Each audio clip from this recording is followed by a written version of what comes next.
ETV ప్రేక్షకులకి నమస్కారం. చెప్పాలనుంది కార్యక్రమానికి స్వాగతం. ఆయన ఒక వ్యాపారవేత్త కాదు, విద్యావేత్త కాదు, రాజకీయవేత్త కాదు అంటే నా ఉద్దేశం అంతేకాదు అని. ఇంతకీ ఆయన పేరు చెప్పలేదు కదా. పాలమ్మినా పూలమ్మినా అన్న మాట వినగానే మనకి ఆయనే గుర్తొస్తారు. వారే శ్రీ చామకూర మల్లారెడ్డి గారు. మల్లారెడ్డి గారు పాలమ్ముతూ పూలమ్ముతూ ఆ తర్వాత విద్యా సంస్థలు స్థాపించి, హాస్పిటల్ స్థాపించి, సాఫ్ట్వేర్ కంపెనీ నెలకొల్పి, అంతేకాక ఇవాళ రాజకీయవేత్తగా కూడా ఎమ్మెల్యేగా, ఎంపీగా, మంత్రిగా ప్రజల హృదయాల్లో ప్రత్యేకమైన స్థానం గెలుచుకున్నారు. వారెప్పుడూ వార్తల్లో ఉండరు. వారు ఎక్కడుంటే అక్కడే వార్తలు ఉంటాయి. మరి జగమెరిగిన మల్లారెడ్డి గారి గురించి జనమెరుగని సత్యాలేమిటో మనం వారిని అడిగి తెలుసుకుందాం. శ్రీ మల్లారెడ్డి గారికి చెప్పాలనుంది కార్యక్రమానికి స్వాగతం పలుకుతున్నాను.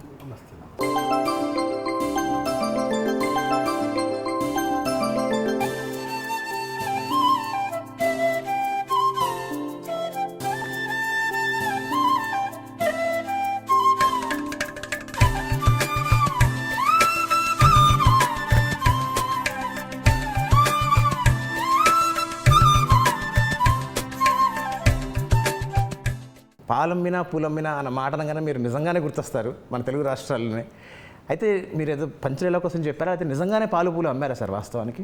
ఉమెన్స్ కాలేజ్ ఉంది ఇక్కడ, ఇంజనీరింగ్ కాలేజ్ సార్. అమ్మాయిలకు ఇంట్రడక్షన్లో నేను చిన్నప్పటి సంది ఏం చేస్తున్నానో చెప్తూ వచ్చిన.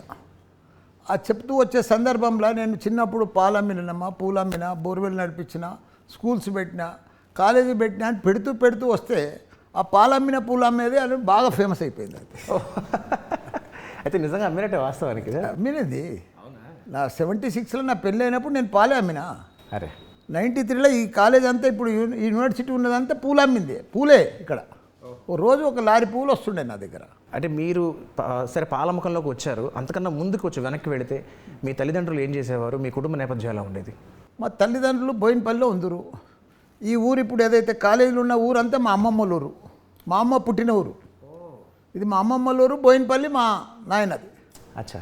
అక్కడ అట్లా అక్కడి నుంచి స్టార్ట్ అయింది. వాళ్ళు కూడా వ్యవసాయం చేస్తారు, వాళ్ళు ఉండే గేదెలు ఉండే అప్పుడు కూడా. సో మరి పాలు పూలు అమ్ముతున్న మీరు ఒక్కసారిగా డీవియేట్ అయ్యి మరి ఈ విద్యారంగంలోకి రావడం ఏమిటి, ఈ సాఫ్ట్వేర్ కంపెనీ పెట్టడం ఏమిటి, హాస్పిటల్స్ నిర్మించడం ఏమిటి, అసలు మీ దృష్టి ఇటువైపు ఎలా మళ్ళింది? అసలు నాకే అర్థం కాలే ఎట్లా మరిన్నో.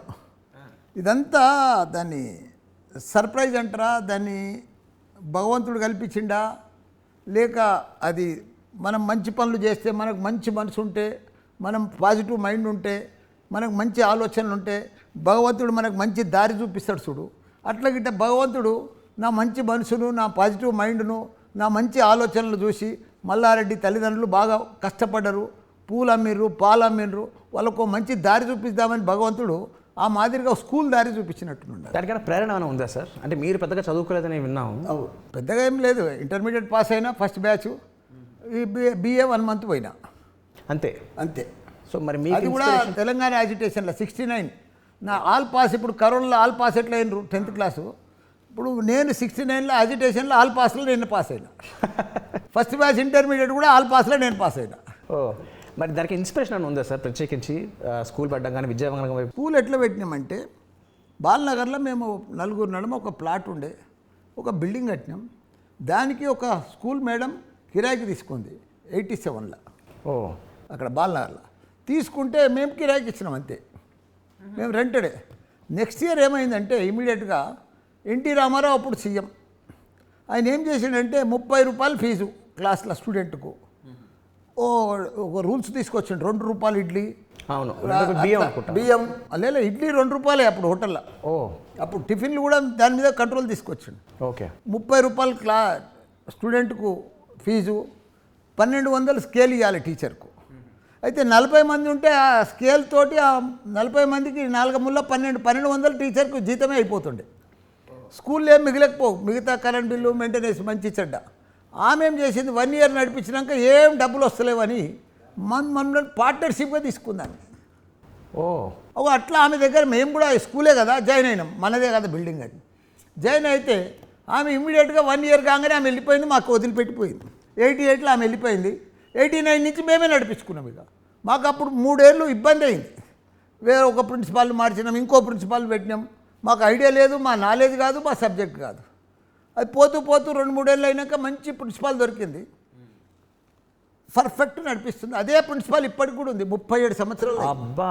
మేఘా సేన్ మేడం. అప్పటి సంది ఇప్పటిదాకా బాలనగర్లో సెయింట్ మార్టిన్స్ హై స్కూల్లో ఆమెనే ప్రిన్సిపల్. సార్ మీరు ఎప్పుడు మీడియాలోనే కాదు సోషల్ మీడియాలో కూడా ఇప్పుడు వైరల్గా ఉంటారు. ఈ మధ్యకాలం మీరు ఒక వీడియో చేశారు, మీరు అంటే పెద్దవాళ్ళందరినీ కలుస్తున్నట్టుగా, ఐ మీన్ కాలం చేసిన వాళ్ళందరినీ కలుస్తున్నట్టుగా చేశారు. అసలు ఆ ఆలోచన మీకు ఎలా పుట్టింది అండ్ దాని వెనకాల ఉన్న ఉద్దేశం ఏమిటి? అండ్ అలాగే ఏఐని మీ విద్యా సంస్థల్లో లేకపోతే మీ రాజకీయాల్లో ఎలా వాడుతున్నారు? ఇప్పుడు ఆదిత్య, నేను ప్రపంచం అంతా తిరిగి వచ్చిన ఆదిత్య. ప్రపంచం అంతా నేను నవంబర్లో ఆస్ట్రేలియా పోయినా, లాస్ట్ ఇయర్ అమెరికా పోయినా, మొన్న పోయిన నెల జపాన్ పోయినా. ఎక్కడ చూసినా ఏఐ స్టార్ట్ అయిపోయింది ఆల్రెడీ. మన దగ్గర ఏఐ అంటే ఇప్పటికీ భారతదేశంలో తెలియదు, ఒక 10% కూడా లేదు ఏఐ అంటే. మనం తైవాన్ పోయినా, కొరియా పోయినా, జపాన్ పోయినా, చైనా పోయినా ముందే, అక్కడంతా అడ్వాన్స్ అయిపోయింది ఏఐ. మనకంటే 7-8 సంవత్సరాల ముందున్నారు వాళ్ళు ప్రతి దాంట్లో ఆల్రెడీ ఇప్పుడే ఆల్రెడీ అమెరికాలో కానీ జపాన్లో కానీ డ్రైవర్ లేని కారు నడుస్తుంది. అవును, స్టార్ట్ అయింది. రోబోలతోటి హోటళ్ళన్నీ క్లీన్ చేపిస్తున్నాయి, రోబోలతోటి కాఫీ టీలు సప్లై చేపిస్తున్నది. అంతా ఏఐతో కూడా పని చేస్తూ ఉన్నారు వాళ్ళు. నేను తైవాన్లో ఒక టెక్నాలజీ తోటి, వాళ్ళు ఏఐ తోటే టెక్నాలజీ అంతా కూడా యూజ్ చేస్తున్నారు మెడికల్లో. క్యాన్సర్ రోగం మీద మొత్తం పూర్వం సంధి ఆ రోగానికి ఎన్నెన్ని మందులు ఇస్తాం, ఏమేమి చేస్తాం అదంతా ఏఐకి చెప్పి కొత్త టెక్నాలజీ, కొత్త రీసెర్చ్ ఏఐతో చేస్తున్నారు అలా. ఓకే, మెడిసిన్లో కూడా క్యాన్సర్ రోబోటిక్ సర్జరీ లాంటిది అదే ఆల్రెడీ ఇప్పుడు వచ్చినాయి. రోబోటిక్, మన మోకాలు సర్జరీ చేస్తున్నాయి రోబోటిక్, ఇవన్నీ చిన్నవి వచ్చినాయి. ఆల్రెడీ తైవాన్లో గిట్ట అడ్వాన్స్గా ఉన్నారు వాళ్ళంతా మనకంటే. అది ఆ ఏఐ ఎక్కడుంది? మన దగ్గర కూడా మన పిల్లలకు ఏఐ ఎందుకు నేర్పియొద్దు? మనం 7-8 సంవత్సరాలు వెనుకున్నాము, మనం కూడా అడ్వాన్స్ ఎందుకు కావద్దు? నేను గ్రహించింది ఏంటంటే ఆదిత్య, ప్రపంచంలో 2 షార్టేజ్ ఉన్నాయి. ఒకటి టెక్నాలజీ, రెండోది స్కిల్. ఈ 2 ఉంటే మన యువకులకు, మన యువ ఇంజనీర్లకు కానీ, యువ డాక్టర్లకు కానీ, యువ ఫార్మసిస్టులకు కానీ, యువ మేనేజ్మెంట్ కోర్సులకు కానీ టెక్నాలజీ స్కిల్ ఉందనుకో ప్రపంచాన్ని ఏలొచ్చు ఆదిత్య. మనం అసలు ప్రపంచంలో మనమే లీడరం. మనకు మించిన టెక్నాలజీ యువకులు, యువ ఇంజనీర్లు, యువ డాక్టర్లు లేరు ప్రపంచంలో. నేను గ్రహించింది అది. దానికోసమే ఏఐ ఇప్పుడు కొత్తగా ఏఐ వచ్చింది. నేను ఒక ఎగ్జాంపుల్ చెప్తా ఆదిత్య ఏఐ కోసం. నేనేం చేసినామంటే, నేను మా చిన్న కొడుకు, కోడలు 2 డాక్టర్లు. మేము మెడికల్ కాలేజ్ నడిపిస్తాం. మేము ఇంట్లో ఫ్యామిలీలో డిస్కస్ చేసుకున్నాం, మా కొడుకు కోడలు మేము. అరే ఏఐ తోటి మనం ఒక మెడికల్ కాలేజ్ను అనుసంధానం చేసి గవర్నమెంట్ ఆఫ్ ఇండియాకి ప్రజెంట్ చేస్తే ఎట్లుంటుంది రా. మా కొడుకుని తైవాన్ పంపించినాం. ఓకే, తైవాన్కి వెళ్ళి ఆ ప్రాజెక్ట్ రిపోర్ట్ తీసుకొచ్చినాం ఏఐ తోటి.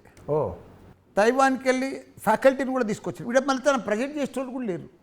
ప్రాజెక్ట్ రిపోర్ట్ వచ్చినా ప్రజెంట్ చేయాలి కదా గవర్నమెంట్కు, ఆ ఫ్యాకల్టీ లేరు.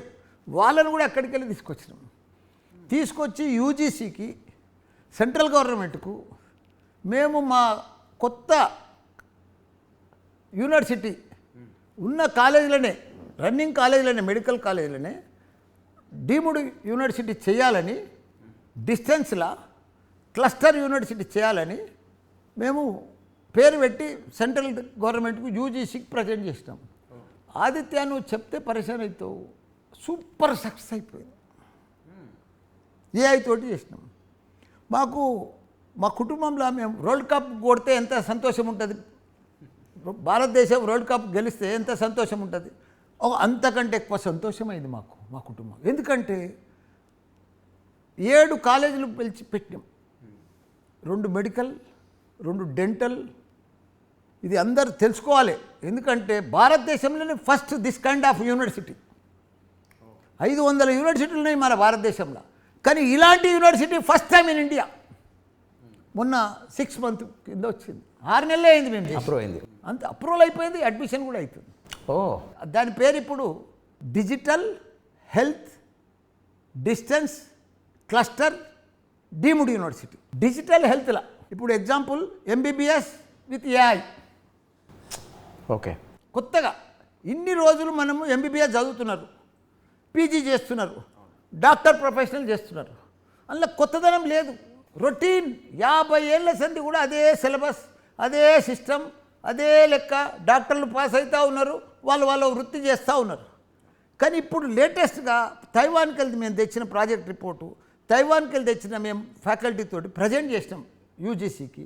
చేస్తే మేము డెంటల్లా, మెడికల్లా, ఎంబీబీఎస్కు with AI, dental with artificial intelligence, pharmacy with AI, nursing with AI, engineering with AI, ఇవన్నీ క్లస్టర్ చేసి మేము క్లబ్ చేసి మేము కోర్స్ ఇస్తామని చెప్పి ప్రజెంట్ చేసినాం. దానికి మాకు స్పెషల్ కేటగిరీ కింద డీమ్డ్ యూనివర్సిటీ వచ్చింది. అది ఏఐ తోటి. సార్, మనం సాధారణంగా సినిమాల్లో చూస్తూ ఉంటాం ఏంటంటే ఒక పాట స్టార్ట్ అయ్యి ఆ పాట అయ్యే లోపు ఒక మామూలు వ్యక్తి కాస్త కొన్ని వందల వేల కోట్ల అధికారిగా మారిపోతుంటాడు. అలాగే మీరు కూడా ఒక సామాన్య వ్యక్తిగా ఉండి కొన్ని వందల ఎకరాల దాని ఏమంటారు సంపాదించి కొన్ని వేల కోట్లు సంపాదించిన వ్యక్తిగా ఎదిగారు. మీ వ్యాపార రహస్యం ఏమిటి? చూడు, వ్యాపార రహస్యం ఏం లేదు. నా స్టోరీ దగ్గర రామోజీరావు గారి స్టోరీ ఒకటే రిలేటెడ్. ఆయన చిన్నప్పటి సంది కష్టపడుతూ ఇంత పెద్దగా ప్రపంచంలోనే పెద్ద ఫిలిం సిటీ కట్టిండు ఆయన. నేను కూడా పాలు అమ్ముతూ, పూలు అమ్ముతూ, బోర్వెల్ నడిపిస్తూ, చిట్ ఫండ్ నడిపిస్తూ, స్కూళ్ళు పెడుతూ, కాలేజీలు పెడుతూ, ఇప్పుడు యూనివర్సిటీలు పెట్టినా, ఇప్పుడు టెక్నాలజీ కోర్సెస్ నడిపిస్తున్నా. కాబట్టి ఒక్కొక్క ఇటుక పేరుస్తూ ఒక్కొక్క మెట్టు ఎక్కుతూ ఇంత పెద్దోన్ని అయినా. నేనేం మాయ చేయలేదు, నేనేం మంత్రం చేయలేదు, నేనేం బాబన్ కాదు, నాకేం ఫారెన్ ఫండ్స్ రాలేదు. ప్రతి రూపాయి ఇక్కడనే కష్టపడ్డా, ప్రతి రూపాయికి పనిచేసిన, ప్రతి రూపాయికి 100 రూపాయల పనిచేసిన, ప్రతి నిమిషానికి కష్టపడ్డా, ప్రతిరోజు సండే లేదు మండే లేదు, ప్రతిరోజు కష్టపడ్డా. ఈరోజు ఇంత పెద్ద సక్సెస్ అయినా. నేను ఎక్కడ మాయ లేదు, మంత్రం లేదు, ఏది లేదు. నేను ఓపెన్ క్లియర్గా అందరికీ తెలుసు. నేను బంజారాలో లేను, జూబ్లీహిల్స్ లేను, బోయినపల్లిలోనే ఉన్నా. మా అమ్మమ్మల ఊర్లోనే నేను కాలేజీలు కట్టా. అయితే సార్, మనం ఇందాక హెల్త్ గురించి మాట్లాడుకున్నాం కాబట్టి మీకు ఇప్పుడు 70 సంవత్సరాలు పైబడింది. 72 అదే సెప్టెంబర్కు 73. మరి అయినప్పటికీ కూడా మీరు ఇంత ఉత్సాహంగా ఇంత ఎనర్జెటిక్గా ఉండడానికి కారణం ఏమిటి? అంటే మీరు ఏం తింటారు, మీరు రోజు ఏం చేస్తారు అసలు? చూడు ఆదిత్య, అదృష్టం అనేది కూడా మన చేతిలోనే ఉంది. భగవంతుడు అనేది కూడా మన దగ్గరనే ఉన్నాడు, మన అందులోనే ఉన్నాడు. ఆరోగ్యం అనేది కూడా మన చేతిలోనే ఉంది. నేను పొద్దున్న లేవంగానే గంట సేపు యోగా చేస్తా. యోగా కాగానే మన గోరెచ్చ నీళ్ళతోటి నిమ్మకాయ రసం అది తీసుకొని ఒక గ్లాస్ తాగుతా. 6 బాదం పలుకులు తింటా, నానబెట్టినాయి, రాత్రి నానబెట్టినాయి, పొట్టు తీసి. మళ్ళీ తర్వాత ఫ్రెష్ అయి వస్తా. ఫ్రెష్ అయినాక ఒక గంట అయినాక మళ్ళా రాగి జావ తాగుతా, ఒక గ్లాస్. దాంట్లో ఒక కీర తింటా దాని వెంబడి. రోజు ఒక రకంగా రాగి జావ తాగుతా. ఓనాడు మంచిగా పాలు తాగుతా, ఓసారి కాంప్లెక్స్ చేసుకొని మంచిగా పాలు తాగుతా. ఓనాడు మన స్వీట్ పొటాటో అంటారు, తన రత్నపురి గడ్డ అంటారు, అదొక 100 గ్రామ్స్. మళ్ళా వకాడ ఇది ఉంటుంది, అది సగం పండు. అట్లా తీసుకొని రోజు ఒక రకంగా. ఇవాళ తిన్నది రేపు 7 దినాలు 7 రకాలు ఉంటుంది నాకు. ఓకే. బ్రేక్ఫాస్ట్, మధ్యాహ్నం మంచి 2 జొన్న రొట్టెలు చిన్నగా, మంచి కూరలు. రాత్రి కూడా చాలా తక్కువ, 4-5 గంటలకు ఏదైనా ఫ్రూట్, యాపిల్ అన్న ఏదైనా. సాయంత్రం 6:30 నుంచి 7కు జిమ్ కంపల్సరీ 35 నిమిషాలు చేస్తా. మంచిగా సెటప్ ఉంది మా ఇంట్లోనే. Discipline life style. మరి అంతే, మన చేతిలో ఉంది కదా. ఇప్పుడు 72, 73 ఏదైనా మన చేతిలోనే ఉంది. సార్, నాణ్యమైన విద్య, అందుబాటులో ఉండే విద్య అనేది మీ స్లోగన్ కదా. మరి మీరు నిర్వహిస్తున్న ఈ 32 విద్యా సంస్థల్లో అది పాటిస్తున్నారా? అండ్ అధికమైన ఫీజులు వసూలు చేయడం వల్ల విద్యలు అందుబాటులో ఉంటుందా? పిల్లలు, పేరెంట్స్ చాలా స్మార్ట్. పాత రోజులు కావు ఇప్పుడు. ఇప్పుడంతా టెక్నాలజీ జమానా. ఇప్పుడు ఉన్న రోజులంతా కూడా ఫాస్ట్ సైన్స్ జమానా, కంప్యూటర్ యుగం. ఇప్పుడు ప్రతి పేరెంట్కు, ప్రతి స్టూడెంట్కు అవగాహన ఉంది. నీకు స్టూడెంట్కు ఏం కావాలనో, వానికి ఫ్యూచర్ ఏం భవిష్యత్తులు ఉందో, ఏం కావాలనో, ప్రపంచంలో ఆయనకు అవసరం జాబ్ ఎట్లొస్తుందో అది మనం చెప్తేనే ఆ స్టూడెంట్ ఇక్కడ జాయిన్ అవుతాడు. ఏదో ఒక కాలేజ్ నడిపిస్తున్నాం, ఒక స్కూల్ నడిపిస్తున్నాం అంటే కాదు. ఇప్పుడు మల్లారెడ్డి అంటే ఏమనుకుంటున్నావు? ఇండియా లెవెల్లో టాప్ నంబర్ 1 ఎడ్యుకేషన్లో. ఎందుకు నంబర్ 1 అయిండు? ఒక పాలమ్మేటోడు వాళ్ళ నాయన ప్రొఫెసర్ కాడు, వాళ్ళ తాత డాక్టర్ కాదు, ఎవ్వరు కాదు. ఒక అగ్రికల్చర్ ఫ్యామిలీకి వెళ్ళి వచ్చి ఇవాళ పీజీలల్లా ఇండియాలో నేనే నెంబర్ 1. ఇండియాలో ఒకనాడు రామచంద్ర ఉండే, ఒకనాడు మణిపాల్ ఉండే, వాళ్ళందరినీ కూడా బీట్ చేసిన ఈరోజు. ఎంబీబీఎస్లో నేనే నెంబర్ 1, పీజీలో నేనే నెంబర్ 1, ఇంజనీరింగ్లో నేనే నెంబర్ 1, రాజకీయంలో తెలంగాణలో నేనే నెంబర్ 1. గతంతో పోల్చుకుంటే కనుక ఉదాహరణకి నా జీవితంలో తీసుకుందాం. నా చదువు మొత్తం చిన్నప్పటి నుంచి నేను చదువుకునే వరకు పోల్చుకుంటే మొత్తం మహా అయితే 1,00,000-2 లక్షల నుంచి కూడా అవ్వలేదు. ఇవాళ చిన్న చిన్న పిల్లల్ని స్కూల్లో చేర్పిస్తేనే 1,00,000-2 లక్షల ఫీజులు అవుతున్నాయి. మీలాంటి వారు పెద్దలు ఇంత అద్భుతమైన ఒక సంస్థను స్థాపించి దాని ఒక ఎంపైర్ క్రియేట్ చేసి కూడా ఆ ఫీజులు ఇంకా అందుబాటులో ఉండే రీతిలో అది స్కూల్ స్థాయి దగ్గర నుంచి చేస్తే ఆ మార్పు వస్తుంది అనుకుంటున్నారా? కరెక్ట్, మంచిగా అడిగినావు ఆదిత్య. నేను కామన్ పీపుల్కు, మిడిల్ క్లాస్ పీపుల్కు విద్యను అందించేదే నా బాధ్యత. డబ్బులున్న కొడుకు మల్లారెడ్డి మన్మడు ఉన్నాడు అనుకో, వాడు లండన్లో చదువుతాడా, ఐఎస్బీలో చదువుతాడా, అమెరికాలో చదువుతాడా, ఓకిడ్జిలో చదువుతాడా, వాని ఇష్టం. అది డబ్బులు ఉన్నాయి మల్లారెడ్డి దగ్గర, వాళ్ళ మన్మడి ఆననే చదువుతాడు. కానీ కామన్ పీపుల్, రూరల్ పీపుల్, ఒక అటెండర్ బిడ్డ, ఆయా బిడ్డ, ఓ డ్రైవర్ బిడ్డ మల్లారెడ్డి దగ్గర చదువుతున్నారు ఈరోజు. మిడిల్ క్లాస్ పిల్లలు మల్లారెడ్డి, ఒక రైతు బిడ్డ మల్లారెడ్డి దగ్గర చదువుతున్నారు. ఎందుకు చదువుతున్నారంటే మా స్కూల్ ఫీజు ఎంత ఉంటుంది కుడతా? 35,000 సిబిఎస్ఈ సిలబస్. మా కాలేజ్ ఫీజు ఎంత ఉంటుంది కుడతా? యూనివర్సిటీలో మళ్ళీ వరల్డ్ క్లాస్ ఎడ్యుకేషన్, మామూలు ఎడ్యుకేషన్ కాదు. నువ్వు ఒకసారి మా ఇక్కడనే పైన మా క్లాస్ రూమ్ చూసిరా, మా టీచర్స్ కానీ, మా ప్రిన్సిపల్స్ కానీ, మా ఫ్యాకల్టీ కానీ, మా క్లాస్ రూమ్లో digital board, AC class room, wifi, పర్ఫెక్ట్గా ఇండస్ట్రియల్ ట్రైనర్. ఎట్లకెళ్ళి జాబ్ రావాలి 4th ఇయర్లో ఆయనకు ఇంజనీరింగ్లో. మా దగ్గర డొనేషన్ లేదు. ఇప్పుడు నాకు 3 యూనివర్సిటీలు ఇండియాలో ఎవరికి లేవు. ఫస్ట్ మ్యాన్ ఇన్ ఇండియా 3 యూనివర్సిటీలు ఇక్కడ నడిపించేది. Mallareddy Vishwavidyapeeth, Mallareddy university, MR university. ఇప్పుడు 3 యూనివర్సిటీలు కలిపి ఇక్కడనే నడిపిస్తున్నాయి. ఇక్కడ 250 ఎకరాలు ఇది. మొత్తం నా 500 ఎకరాల్లో నా ఇన్స్టిట్యూషన్స్ నడుస్తున్నాయి. నేను కామన్ పీపుల్ కోసం నడిపిస్తున్నా. ప్రతి ఒక్కరికి కూడా ప్రపంచంలో ప్రపంచం ఏ మాదిరి కావాలనో, స్కిల్ టెక్నాలజీ షార్టేజ్ ఉందో ఆ 2 కూడా ఇక్కడ నేర్పించి ఆయనకు ఉద్యోగం కల్పించేటట్టు చేస్తున్నా. ప్రపంచానికి తగ్గట్టుగా తీర్చిదిద్దుతున్నా. అందుకే నాకు ఇంత పేరు వచ్చింది. నా బ్యాక్గ్రౌండ్ కాకుండా ఎడ్యుకేషన్, నేను బీటెక్, నాకు ఇప్పటికి కూడా బీటెక్ ఫుల్ ఫామ్ తెలియదు. నాకు ఏం తెలియకున్నా, మా ఇంట్లో ఎవరు ప్రొఫెసర్లు డాక్టర్ లేకున్నా అందరికి అందిస్తున్నామంటే ఇంత డిమాండ్ తోటి, ఇంత అడ్మిషన్స్ తోటి, ఇన్ని ఎకరాలల్లా, ఇంత విద్యా సంస్థలు, ఇంత పెద్ద సంస్థలల్లా ఇన్ని అడ్మిషన్ జరుగుతున్నాయంటే నా మల్లారెడ్డి పేరు చూసి వస్తలేరు, నా అకాడమిక్ చూసి వస్తున్నారు. కరెక్టే సార్. అంటే ఇది మీరు పాటిస్తున్నారు సరే, అది సమాజంలో కూడా మనకి అలాంటి ఒక మార్పు తీసుకురావాల్సిన ఆవశ్యకత ఎంతవరకు ఉందని మీరు అనుకుంటున్నారు? ఉన్నది మార్పు. మాలాంటి వాళ్ళు ఉండేప్పటికనే ఇప్పుడు మార్పు వచ్చింది. సార్, మీరు పాలు పూలు అమ్మే ఈ ఆస్తి అంతా సంపాదించని చెప్తూ ఉంటారు. అసలు నిజంగా మీ ఆస్తి విలువ ఎంత ఉంటుంది సార్? నాకే తెలియదు. అవునా? మరి ఏం అవసరం? నాకు 3 సార్లు ఇన్కమ్ ట్యాక్స్ రేడ్ అయింది. అవును. అసలు వాళ్ళ తాను కూడా లెక్కలేదు ఇన్కమ్ ట్యాక్స్ వాళ్ళ. ఏం చదువుకోలేదని చెప్తున్నారు? ఏం చదువుకోలేదు, ఇంటర్మీడియట్ పాస్ అయింది కదా. అంటే పెద్దగా చదువుకోలేదని చెప్తున్నారు కదా సార్? పెద్దగా అంటే అప్పట్లో అదే పెద్ద బారిస్టర్ లెక్క. అది ఏమనుకుంటున్నావు? అప్పట్లో ఇంటర్మీడియట్ అంటే ఏమనుకుంటున్నావు నువ్వు? 69, 72, 73. మీరు చదువుకున్న ఇంటర్మీడియట్కి, మీరు పెట్టిన సంస్థలకి, లేదంటే ఈ యూనివర్సిటీస్కి అంటే ఎక్కడ మ్యాచ్ కుదరట్లా. మరి ఇంత పెద్ద యూనివర్సిటీలు, ఇన్ని విద్యా సంస్థలు అసలు మీరు ఎలా నడుపుతున్నారు? మీ దగ్గరికి జనం రావడానికి ఆ అట్రాక్షన్ ఏమిటి? ఆ సక్సెస్ అవ్వడానికి కారణం ఏంటి సార్? అట్రాక్షన్ ఏం లేదు. ప్రపంచంలో ఏమి షార్టేజ్ ఉందో, ప్రపంచంలో మన స్టూడెంట్స్కు ఏమి కావాలనో, మైక్రోసాఫ్ట్, గూగుల్, ఫేస్బుక్ ఏం అవసరమో, ఎలాంటి స్టూడెంట్స్ కావాలనో అది నేను తయారు చేస్తున్నాడు. ఎట్లా అంటే మొన్నటిదాకా నాయి కూడా అన్ని జేఎన్టీ కాలేజీలో ఉండే. ఆ డిఫరెంట్ చూసినా ఇప్పుడు అన్నీ నేను 3 యూనివర్సిటీలు పెట్టినా. 3 యూనివర్సిటీలల్లో ఒక స్టూడెంటు 70% తోటి పాస్ అవుతాడు ఇంజనీరింగ్.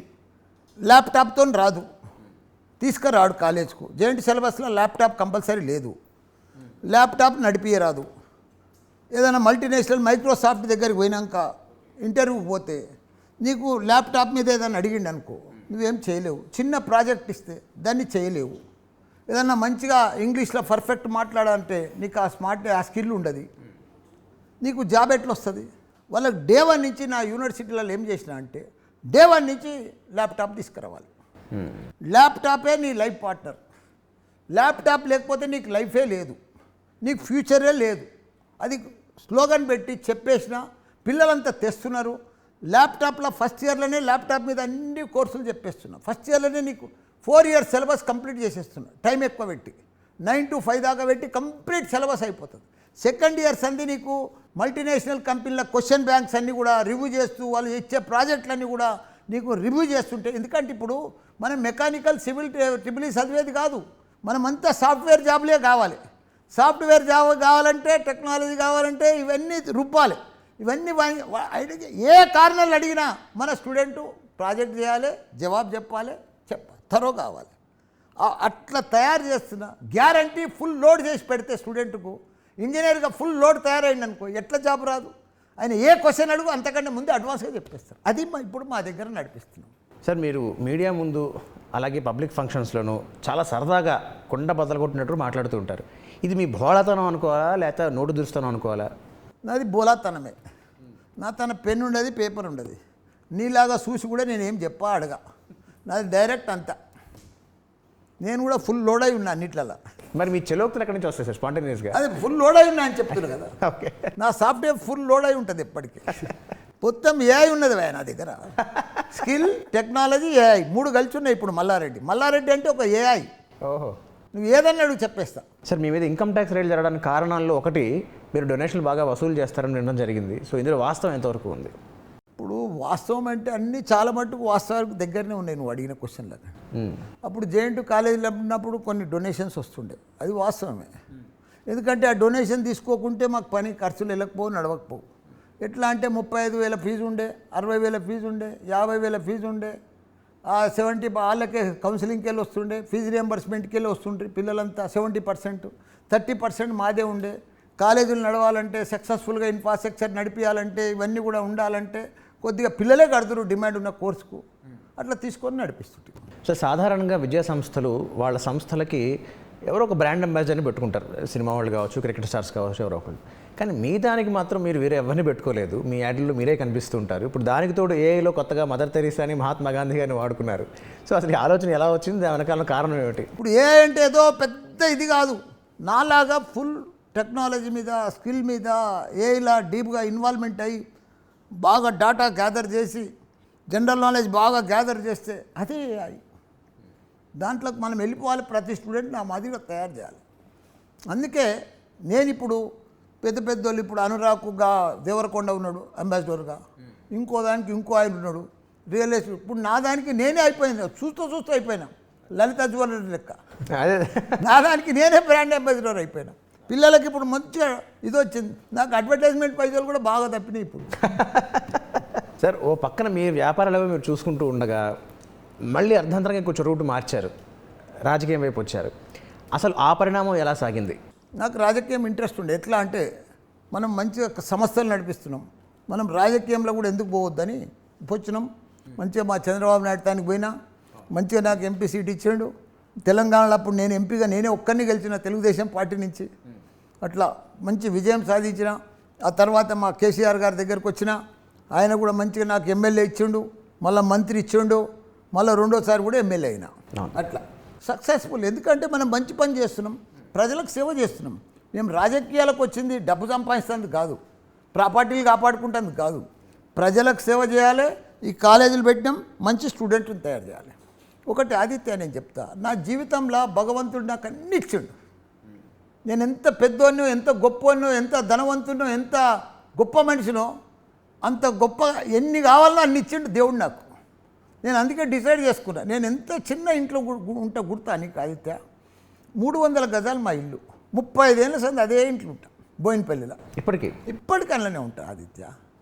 నాకు డబ్బు మీద ప్రేమ లేదు, ఆశ లేదు, డబ్బు అవసరం లేదు. భగవంతుడు వద్దనంగా ఇస్తుండు. లక్ష్మీదేవి తల్లి అయితే వద్దనంగా కుమరిస్తుంది డబ్బు. నాకు ఏం చేసుకుంటాం డబ్బు మన ఎంబడి వస్తాయా? ఇవన్నీ కూడా ఇట్లా డెవలప్ చేస్తూ ఉన్నా, ఎస్టాబ్లిషన్ చేస్తూ ఉన్నా. సార్, ఇప్పుడే మనం మాట్లాడుకున్నాం, మీరు టీడీపీలో చాలా మీరు ఊహించిన స్థాయిలో మంచి గుర్తింపు వచ్చింది మీకు అని చెప్పి. బట్ దాని తర్వాత మళ్ళీ మీరు పార్టీ ఎందుకు మారారు అండ్ ఇది చంద్రబాబు నాయుడు గారికి చెప్పే చేశారా, ఆయన ఒప్పుకున్నారా, అది ఎలా జరిగింది? కొన్ని విషయాలు చెప్పకుండానే చేయవలసి వస్తుంది ఆదిత్య. అప్పుడు పరిస్థితులను బట్టి మనం మారవలసి వస్తుంది. సార్ మీకు చంద్రబాబు నాయుడు గారు, అలాగే కేసీఆర్ గారు అండ్ రేవంత్ రెడ్డి గారు ముగ్గురితోనూ పరిచయాలు ఉన్నాయి, సత్సంబంధాలు ఉన్నాయి.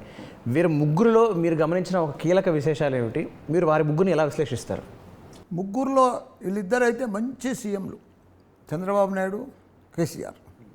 ఎందుకంటే చంద్రబాబు నాయుడు ప్రపంచంలో మన హైదరాబాద్ను మంచి చిత్రపటంలో తీసుకొచ్చిండు, హైటెక్ సిటీ కట్టి. అదే మాదిరిగా మన కేసీఆర్ గారు తెలంగాణను భారతదేశంలోనే 29 రాష్ట్రాలు ఉంటే ఆదర్శ రాష్ట్రం తీసుకొచ్చిండు తెలంగాణను.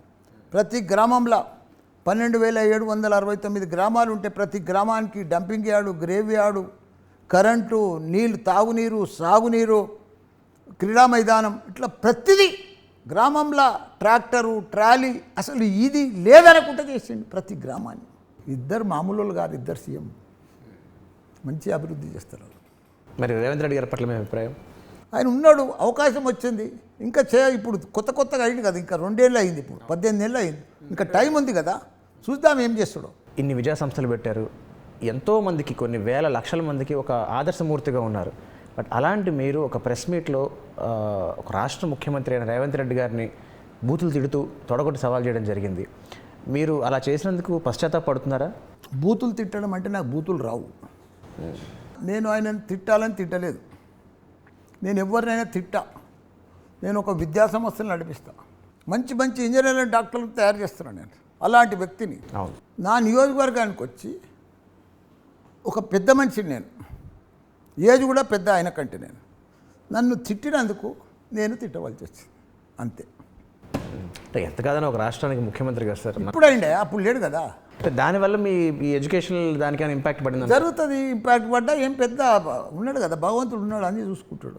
సార్ మరి దాని తర్వాత మళ్ళీ మీరు ఎప్పుడైనా రేవంత్ రెడ్డిని కలవడం జరిగిందా? మీ ఇద్దరి మధ్య చర్చ జరిగిందా? అండ్ దీని గురించి మీరు ఇంకెవరికైనా వివరించారా ఈ ఇష్యూ గురించి? ఇది ఇప్పుడు ఒకసారి జరిగిపోయినాక రాజకీయంలో ఇవన్నీ మామూలే.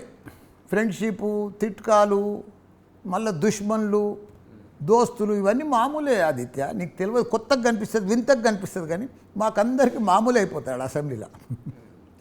ఎట్లా అంటే నాకంటే ఎక్కువ తిట్లు అలానే ఉన్నారు, ఇప్పుడు మంత్రులై ఉన్నారు.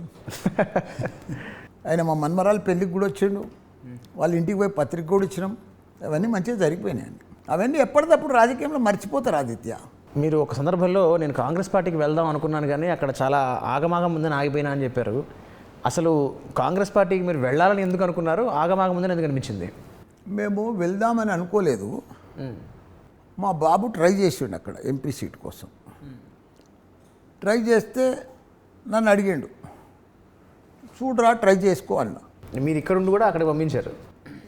ఇప్పుడు కొడుకు పెద్దోడయ్యిండు, ఒక పెద్దగా అయినాక 45 ఏళ్ళు ఇప్పుడు నా కొడుకు. స్వేచ్ఛ, మనం దానికి ఏమనలేదు కదా. సరే ట్రై చేసుకోరా అన్న. ట్రై చేసిండు, కాలేదు, డ్రాప్ అయిపోయాడు అంతే. ఓకే, మరి ఆగమాగం అన్న అసలు ఆ ఆలోచన ఎందుకు వచ్చింది మీకు? ఆగమాగం అంటే ఇప్పుడు అంతా ఆగమాగమే ఉంది కదా అక్కడ. అంటే మీరు ఏ ఉద్దేశంలో అనుకున్నారు ఆ మాటని? నాకు కనిపిస్తుంది ఆగమాగము, నీకు మంచిగా కనిపిస్తుండొచ్చు, నాకైతే ఆగమాగమే కనిపిస్తుంది అక్కడ. సార్ మీ అల్లుడు రాజశేఖర రెడ్డి గారికి సంబంధించిన 2 బిల్డింగ్లు ఇవన్నీ కూడా హైడ్రా పేరుతో కూల్చివేయడం జరిగింది. సో ఇది మీరు లిమిట్స్ దాటి చేసిన తప్పుగా భావిస్తున్నారు, లేకపోతే ఒక రాజకీయంగా చేసిన ఒక? లేదు, మాది కొద్దిగా హైడ్రాలో వస్తుంది, బఫర్ జోన్లో వస్తుంది. వాళ్ళు వచ్చారు, ఇన్స్పెక్షన్ చేసారు, కొద్దిగా కొడతామన్నారు, కొట్టేసారు, అయిపోయింది. అది ఉన్నది బఫర్ జోన్లో కొద్దిగా వచ్చింది, 10 ఫీట్లు వచ్చింది బిల్డింగ్. అది నిజమే.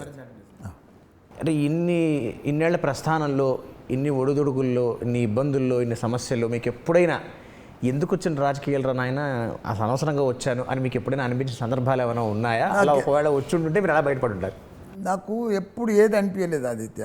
నేను ప్రతి పనిని, ప్రతి బాధను కూడా ఎంజాయ్ చేస్తూ సక్సెస్ అవుతాను. నేను ఎంజాయ్ చేస్తూ పోతాను, బాధలను కూడా ఎంజాయ్ చేస్తూ తీసుకుపోతాను. నాకు ఎప్పుడు బాధలు అనేది రాదు, ఉంటాయి, అప్ అండ్ డౌన్స్ ఉంటాయి, ప్రాబ్లమ్స్ ఉంటాయి, టెన్షన్స్ ఉంటాయి, అవన్నీ మామూలే కదా. కానీ దానికోసం బాధపడితే ఏమొస్తుంది మనకు? షుగర్ తప్ప ఇంకేం రాదు బాధపడితే. మీరు అన్నట్టు మీకు బాధ కలుగుతుంది, బట్ ఆ బాధ నుంచి బయటపడే మార్గం ఏంటి మీరు ఎంచుకునే? ఆటోమేటిక్ వచ్చేస్తుంది కదా మనకు. ఇప్పుడు యోగా ఎక్సర్సైజ్ చేస్తే ఆటోమేటిక్ రిలాక్స్ అయిపోతున్నావు, అందులోకి బయటకు వచ్చేస్తావు నువ్వు.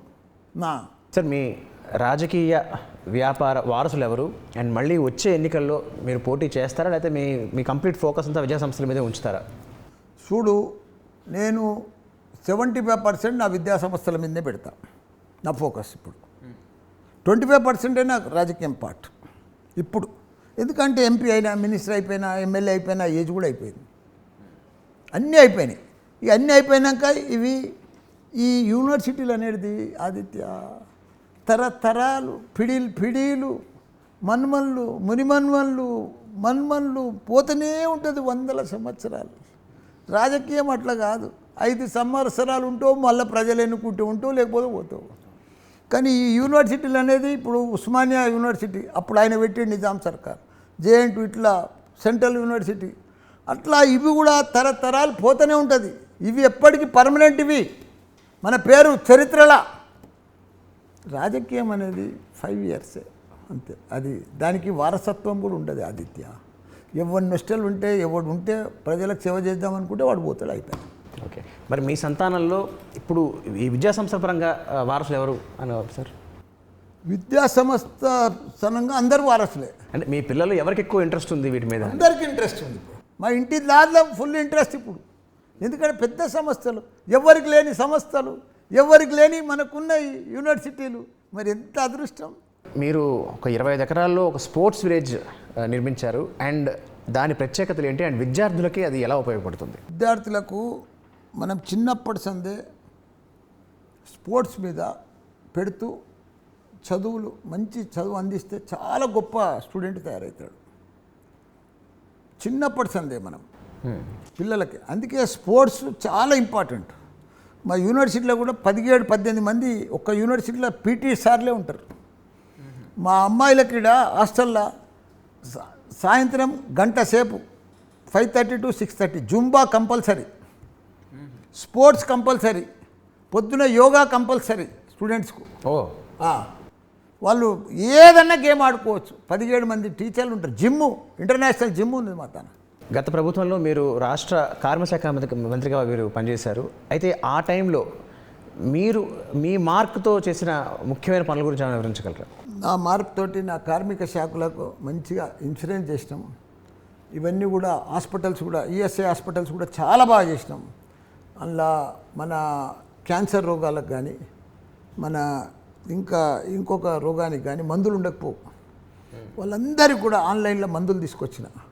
ప్రతి నెలకు రేషన్ షాప్లో రేషన్ ఎట్లా వస్తాయి, పప్పులు ఉప్పులు బియ్యాలు, అట్లా మందులు ప్రతి నెల వాళ్ళకు టెలికాలర్స్ని పెట్టి ఫోన్ చేపించి ఒక 1000 మంది క్యాన్సర్ రోగస్తులు ఉంటే 1000 మంది ఇంకో రోగస్తులు ఉంటాయి, వాళ్ళకందరికి టెలిఫోన్ చేసి ప్రతి నెల ఒక మెడికల్ షాప్ పెట్టి వాళ్ళందరికీ కూడా ఇచ్చి మందులు ఇస్తుంటే నెలకు సరిపోని మందులు. ఎందుకంటే చాలా కష్టంలో ఉందరు, బస్సులలో వద్దురు, కిడ్నీ పేషెంట్లు, ఈ క్యాన్సర్ పేషెంట్లు, వీళ్ళకి చాలా ప్రాబ్లం ఉండే. ఇప్పుడు చింపినిస్తరాలు లేకుండా అప్పుడు అంత స్కామ్ తోటి ఉండేది. దాన్ని అన్ని మంచి స్కీమ్ తోటి తీసుకొచ్చిన. అట్లా దానికి తోడు నా టైంలోనే కరోనా వచ్చింది భారతదేశంలో. ఆ కరోనా టైంలో అసలు నాకు కూడా తెలియదు, 16-17 దేశాల రాష్ట్రాలకు వెళ్ళి మన తన 25 లక్షల మంది కార్మికులు ఉంటారు మన తన ఈ హైటెక్ సిటీలో. ఇదంతా కూడా తెలంగాణ రాష్ట్రం అంతా. మాకు కరోనా వచ్చినాక తెలిసింది వాళ్ళు లక్షలు వేలకు నడుచుకుంటా బీహార్కు, ఛత్తీస్గఢ్కు, ఉత్తరాంచల్కు, అక్కడ బెంగాల్కు వెళ్ళాం. మన తన వరి కోస్తందుకు కూడా బెంగాల్కి వెళ్ళి వస్తారు. పశువులకు పాలు పితకతందుకు కూడా బీహార్కి వెళ్ళి వస్తారు మన తన. కరోనాలో బయటపడ్డారు 25 లక్షల మంది మన తన పనిచేస్తున్నారు భారతదేశంలో. ఇంత ఎందుకంటే కేసీఆర్ పరిపాలన ఇంత గొప్పగా, కేసీఆర్ కూడా ఏం చేసిండంటే అప్పుడు మన సీఎం కన్న బిడ్డలు ఏ రాష్ట్రమని ఉండని కరోనా వచ్చింది, ఆ బిడ్డలను అంతా ఆదుకోవాలని చెప్పి కలెక్టర్ల కాడికి వెళ్ళి, రెవెన్యూ అధికారుల కాడికి వెళ్ళి, రైల్వే స్టేషన్లలో పెట్టి వాళ్ళకి రైల్వేలు పెట్టి, మొత్తం కొత్త రైల్వేలకు ఫీజులు కట్టి, కేంద్ర ప్రభుత్వానికి టికెట్లు పెట్టి ట్రైన్లలో పంపించిండు. మళ్ళీ అదే ట్రైన్లలో అంతమంది రిటర్న్ వచ్చారు మన తెలంగాణకు. అంత గొప్పగా ఆదుకున్నాం మేమంతా. అప్పుడు నాకు అదృష్టం లేబర్ మినిస్టర్ ఉండే నేను. సార్, మీ శ్రీమతి గారు ఏం చేస్తుంటారు అండ్ మీ వ్యక్తిగత వ్యాపార జీవితంలో వారి సహాయ సహకారం ఎలా ఉంటాయి? ఆమె చాలా బాగుంటుంది, స్మార్ట్గా ఉంటుంది, నాకు మంచి అనుకూలంగా అన్నీ కూడా సహకరిస్తుంది. ఆవిడ పేరు సార్ క్షమించాలి? కల్పన గారు. ఎప్పుడు నాకంటే కూడా నవ్వుకుంటుంటుంది. మీకంటే కూడా నాకంటే కూడా ఒక అడుగు ముందే ఉన్నది ఆమె నవ్వుల. అబ్బో, అయితే మీకు ఆవిడ దగ్గర నుంచి వచ్చింది అనుకోవాలా? నాకు ఇంట్లోకి వెళ్ళి పోగానే ఎదురుగానే ఇప్పుడు ఏ మనిషికైనా మగవాళ్ళకు మనం సాయంత్రం 5-6 గంటలకు ఇంటికి పోతాం. భార్య అనేటోళ్ళు మనం ఇంటికి పోగానే ఎదురుగా వస్తున్నప్పుడు నవ్వుకుంటూ రావాలి. మంచినీళ్ళు ఏదో ఇస్తే అప్పుడు మనకు హ్యాపీగా ఫీల్ అవుతుంది. మనం ఇంట్లో పోగానే మన ఆవిడ అది అయింది, వాడు చచ్చిపోయిండు, వాడు పెట్టిపోయిండు అని ఏదో దూసరించుకుంటా మాట్లాడితే మనకు బయటికి వెళ్ళి వస్తాం కదా, చికాకు అవుతుంది. ఆ చికాకు రాకుండా ఉండాలి మొగోళ్ళకు. ప్రతి ఆడవాళ్ళకు కూడా నేను రిక్వెస్ట్ చేసి చెప్తున్నా, మీ భర్తలు వచ్చినప్పుడు ఇంట్లోకి వచ్చినప్పుడు మంచిగా చిరునవ్వుతోటి బాధలున్నా ప్రాబ్లమ్స్ ఉన్నా అవి తర్వాత చెప్పుర్రి. ముందు మాత్రం చిరునవ్వుతో రిసీవ్ చేసుకోండి. చిరునవ్వుతో రిసీవ్ చేసుకుంటే చాలా హ్యాపీ ఫీల్ అవుతారు. ఏమైనా సమస్యలు ఉంటే తర్వాత చెప్పుండి. సార్, మీరు స్థాపించిన కాలేజీలు అన్నిటికీ కూడా మీ పేరే పెట్టుకున్నారు. సాధారణంగా వేరే వాళ్ళు వేరే వేరే పేర్లు పెట్టుకుంటూ ఉంటారు. దాని వెనక ఒక ప్రత్యేకమైన కారణం ఏదైనా ఉందా? ప్రత్యేకంగా ఉందా? అది చాలా ఇంపార్టెంట్ అది. సార్, ఇంకోటి నీకు తెలియని విషయం ఏంటంటే మా తాత పేరు కూడా మల్లారెడ్డి. ఓహో. మా నాన్న పేరు కూడా మల్లారెడ్డి. ఓ, నేను హ్యాట్రిక్ మల్లారెడ్డినయా. అందుకే ఆయన పేరు పెడుతూ వచ్చిన నేను. ఇంకోటి తెలుసా నీకు, మా మన్మన్ పేరు కూడా జూనియర్ మల్లారెడ్డి. ఓ, ఇప్పుడు ఉన్నాడు ఆయన కూడా. మరి మీ అబ్బాయికి పెట్టలేదా ఆ పేరు? అబ్బాయిది మహేందర్ రెడ్డి వచ్చింది ఆడ. అచ్చా, ఆడ జర్రా ఇదైంది. ఓకే. ఇప్పుడు మా మన్మన్ అందుకే పెట్టినా మల్లారెడ్డి అని. మా కోడలు ఇబ్బంది పడ్డది కూడా, ఇంత పాత పేరు ఇప్పుడా అని మామయ్య అని అంటే నేనన్నా నా పేరు పెట్టుకుంటేనే వానికి ఏదన్నా ఆస్తిలో వాట వస్తుందని చెప్పి దెబ్బకే పెట్టి ఇప్పుడు వాడు హ్యాపీగా ఫీల్ అవుతుండు, తాత నా పేరు మల్లారెడ్డి అని. రాజకీయాల్లో కానీ వ్యాపారాల్లో కానీ రావాలనుకునే యువతకి మీరిచ్చే సలహాలు సూచనలు ఏంటి సార్? తప్పకుండా యువతకు మంచి అవకాశాలు ఉన్నాయి. రాజకీయంలో కూడా మంచి అవకాశాలు ఉన్నాయి. ప్రజాసేవ చేసే ఛాన్సులు కూడా యువతకి ఎక్కువ ఉన్నాయి. అలా మహిళలకు కూడా ఇప్పుడు గొప్ప అవకాశాలు ఉన్నాయి. మహిళా బిల్లు వస్తుంది కాబట్టి రాబోయే రోజులల్లో మహిళలకు మంచి అవకాశాలు ఉన్నాయి. కొత్త కొత్తలు వస్తేనే మనకు ప్రజాసేవ ఇంకా మన భారతదేశం ప్రపంచంలోనే నంబర్ 1 దేశం అవుతుంది. రాబోయే రోజులల్లో ప్రపంచాన్ని కూడా మంచిగా ఏళ్తారు, వాళ్ళే గొప్పోళ్ళు అవుతారని కూడా కోరుకుంటున్నా. ప్రతిపక్ష రాజకీయ నాయకుడిగా ప్రస్తుతం మీ ముందున్న సవాళ్ళు ఏమిటి అండ్ మీ మీదున్న బాధ్యతలు ఏమిటి? ఇప్పుడు మా ముందున్న సవాళ్ళన్నీ వాళ్ళు ఏం తప్పులు చేస్తున్నారో అవి ఎత్తి చూపించాలి వాళ్ళకు. వాళ్ళు రోజు తప్పులు చేస్తూనే ఉన్నాం, మేము ఎత్తి చూపిస్తూనే ఉన్నాం. వాళ్ళకు మేము ఎత్తి చూపించకుండా వాళ్ళు తప్పులు చేస్తూనే ఉన్నారు వాళ్ళు. అది అంతే. ఇక మా పని అంతా వాళ్ళ తప్పులు ఎత్తి చూపించాలి, ప్రజలకు ఇది చెయ్యాలి. వాళ్ళు ఇచ్చిన హామీలన్నీ కూడా మీరు నెరవేర్చాలని కూడా వాళ్ళని నిలదీస్తున్నాం మేము. మరి బాధ్యతలు సార్, మీ సవాళ్ళు చెప్పారు, బాధ్యతలు ఏమిటి మీకున్న బాధ్యత? మా బాధ్యతలన్నీ కూడా ప్రజలకు ఎప్పుడు కూడా ఎక్కడ సమస్యలు వచ్చినా వాళ్ళ సమస్యలన్నీ కూడా తీర్చే బాధ్యత మాదే. చిన్న చిన్న ఎక్కడ నన్ను వచ్చినా, ఎందుకంటే ఇప్పుడు మొన్న ఎలక్షన్ ముందే 1 ఇయర్ ముందు ఎక్కడ మా మేడ్చల్ల ఇప్పుడు గవర్నమెంటే చేయాలని కాదు, ఇప్పుడు భగవంతుడు ఇచ్చినట్టుగా నా తాన కూడా భగవంతుడు ఇచ్చినట్టుగా మంచిగా ఉన్నా. నేనేం చేసినా మా మేడ్చల్ల 120 గుళ్ళు కట్టించిన. అట్లనే 61 గ్రామాలు ఉంటే 61 గ్రామాలలో అన్ని రోడ్లు వేయించిన నా సొంతం డబ్బులతోటి. ఇప్పుడు గవర్నమెంటే చేయాలి, మనమే లీడర్ ఉండాలని కాదు, భగవంతుడు నాకు ఆర్థికంగా మంచుకున్నా, నేను నా డబ్బులతో చేయించిన. ప్రజలు అట్లా హ్యాపీ ఉంటారు, అంతే. మన బాధ్యత కదా అది. ఇప్పుడు నీకు సమస్య వచ్చింది, రోడ్డు లేదు, గవర్నమెంట్ వేస్తలేదు, ప్రాబ్లం ఉంది, నా డబ్బులతో వేయించిన. ఒక గుడి కట్టాలి, సగంలో కట్టి ఉంది, అది ఫినిషింగ్ చేయాలి, నా డబ్బులతో ఫినిషింగ్ చేయించిన. అది మన బాధ్యత. మీకు ఇప్పటికీ అంటే 72 ఏళ్ల వయసు అయినప్పటికీ కూడా ఇంకా సాధించే ఉత్సాహంతో ఓపికతో మీరు ఉన్నారు కాబట్టి ఇప్పటికీ మీకు మిగిలిపోయిన ఒక కళ ఏమిటి, మీ జీవిత లక్ష్యం ఏమిటి, అది ఎప్పటికి తీరుతుంది మీరు అనుకుంటున్నారు? నా జీవిత లక్ష్యం ఒకటి, వరల్డ్ క్లాస్ ఇంజనీర్లను తయారు చేయాలి, వరల్డ్ క్లాస్ డాక్టర్లను తయారు చేయాలి, ప్రపంచం తగ్గట్టు తీర్చిదిద్దాలి. అదే నా ఆశయం, అదే నా కోరిక. మీ ఏ వీడియోలో చెప్పినట్టుగా అంతే. ప్రతి ఒక్కరిని ఏఐ తయారు చేయాలి. ఓకే. ప్రతి ఒక్క స్టూడెంట్ను ఏఐ తయారు చేయాలి బస్ ప్రపంచంలో. చాలా చాలా థ్యాంక్స్ సార్, మీ అమూల్యమైన సమయాన్ని మాకు కేటాయించి మీ జీవిత ప్రస్థానం గురించి మాకు అందరికీ వివరించారు. అండ్ అలాగే చాలా మంచి మంచి సలహాలు కూడా చెప్పారు. మరొక్కసారి మా ప్రేక్షకుల తరఫున మీకు ధన్యవాదాలు సార్. చాలా చాలా థ్యాంక్స్. మంచి క్వశ్చన్లు అడిగినావు ఆదిత్య, థ్యాంక్ యూ. ఇది ఇవాళ మన చెప్పాలందు కార్యక్రమం. మల్లారెడ్డి గారితో వారి జీవితంలోని ఎన్నో విశేషాలు, ఎన్నో ఒడిదొడుకులు, వారు ఎదుర్కొన్న సమస్యలు, వాటిని వారు అధిగమించిన విధానాలు ఇవన్నీ తెలుసుకున్నాం. వచ్చేవారు మరొకరితో మళ్ళీ కలుసుకుందాం. అంతవరకు సెలవు, నమస్కారం. ఈ కార్యక్రమాన్ని ఈటీవీ విన్ మొబైల్ యాప్లో కూడా వీక్షించండి.